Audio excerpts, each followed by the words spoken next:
Brigade साहब, ये जो मेजर आर्गुमेंट दिया है डॉक्टर कमर चीमा साहब ने कि इस वक्त अमेरिकन डिमांड्स ईरानियन मानने के लिए तैयार हैं और क्यों मानेंगे, और फिर एक खौफ जो है उन्हें, और हर 6 माह के बाद इजराइल हमला करेगा, तो तन्हा इजराइल हमला कर सकता है। American economic condition, public pressure, new generation की डिमांड, यूरोप का के अंदर इजरायली जो सपोर्ट है वो ड्राई डाउन होना, ये सारे फैक्टर्स भी हमें नजर आ रहे हैं। कब तक अमेरिकन से इजरायलियों की जंग लड़ेंगे?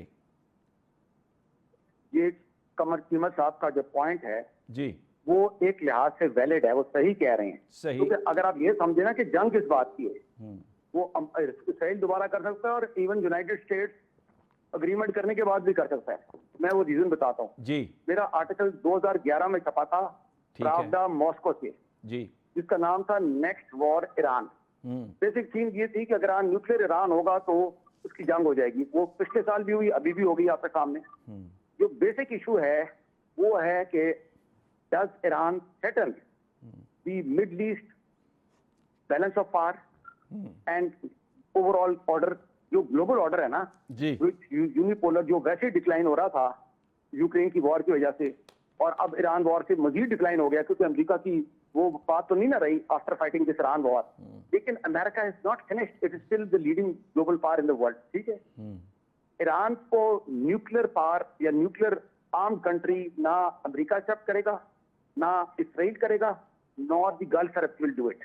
And for your information, even other countries like Turkey, Egypt and others, अब मैं नाम नहीं लेना चाहता सबके, वो भी नहीं चाहते कि ईरान न्यूक्लियर आर्म हो। वो क्यों चाहेंगे? जब इंडिया न्यूक्लियर आर्म था तो आपने क्या किया? आपने भी न्यूक्लियर वेपन्स बनाए ना। जी, बैलेंस पावर शिफ्ट हो जाता है ना। जी हाँ। आप देखें ना, आप इधर तो एक जहाज लेता है या आप एक मिसाइल लेते हो तो इंडिया फौरन वो करता है। तो मिडिल ईस्ट के अंदर, इंडिया पाकिस्तान में, साउथ एशिया में 2 पावर्स है ना, इंडिया पाकिस्तान।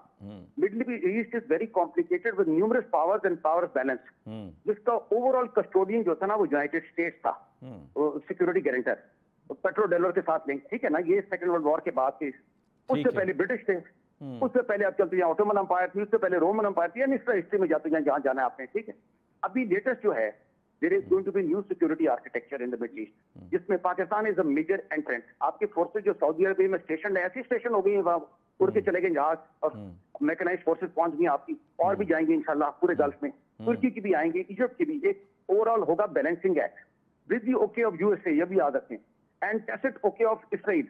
वरना तो जंग है ना, अगर उनकी वो आपको ना चाहेंगे तो लड़ेंगे ना, फिर तो आप वो तो नहीं लड़ रहे, उन्होंने तो बयान भी नहीं दिया आपके खिलाफ। जी, तो ये मैं एक्सप्लेन कर रहा हूँ कि ये जो पॉइंट है चीमा साहब का बिल्कुल सही है। आप ये समझे, जो बिल्कुल उन्होंने सही पॉइंट कहा, मैंने भी यही कहा था डिस्ट्री टॉक्स में, और अभी जीडी वेंस जाते हुए यही कह के गया था लास्ट टाइम में, नो न्यूक्लियर ईरान। तो असल इशू ये है, ये Iranis have to understand this also, कि अगर वो जिस बात पे चलना चाहते हैं ना, वो, अगर मैं यहाँ तक कहता हूँ as a geo politician and military historian, कि अगर अमेरिका विड्रॉ भी कर जाता है मिडिल ईस्ट से, गल्फ से, वेस्ट एशिया से, even then Iran can not dominate the Gulf. उसकी वजह है कि there are many more contender. इनकी अगली लड़ाई सऊदी से, तुर्की से हो जाएगी, क्योंकि वो भी तो इधर ही है ना, वो तो नहीं चले जाएंगे, या इमीडिएट इजिप्ट से। And by the way, Pakistan is also, Pakistan Hormuz की बात हो रही है।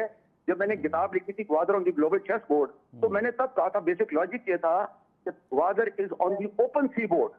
और हमने 25 साल पहले, 20 साल पहले ये बात की थी आर्मी के हेडक्वार्टर्स में, जहां हमने कॉन्सेप्ट बनाया था, मैंने बनाया था कि हॉर्मुज तो बंद हो सकती है अंदर से या बाहर से, लेकिन पाकिस्तान का ओपन सी बोर्ड ग्वादर का तो बंद नहीं होगा, और वही आपके सामने है। आज अभी ग्वादर का चढ़ रहा है। तो मैं ये बात चीमा साहब से एक पॉइंट तक एग्री करता हूँ। और जहां तक जंग का ताल्लुक है, देखें इस वक्त जो हो रहा है ना, ये war termination between US and Iran है।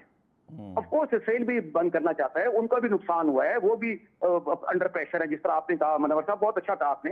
लेकिन जो ओवरऑल एक सिक्योरिटी आर्किटेक्चर है ना फ्यूचर का, मिडिल ईस्ट का, उसके लिए अभी और बहुत कुछ काम है। वो ये अगली मीटिंग में या 2 मीटिंग में पूरा हल नहीं हो जाएगा, मैं ये कह रहा हूँ। सही, बिल्कुल। अभी हम जंग बंद करा दें अमेरिका और ईरान की, वो बहुत बड़ा काम है।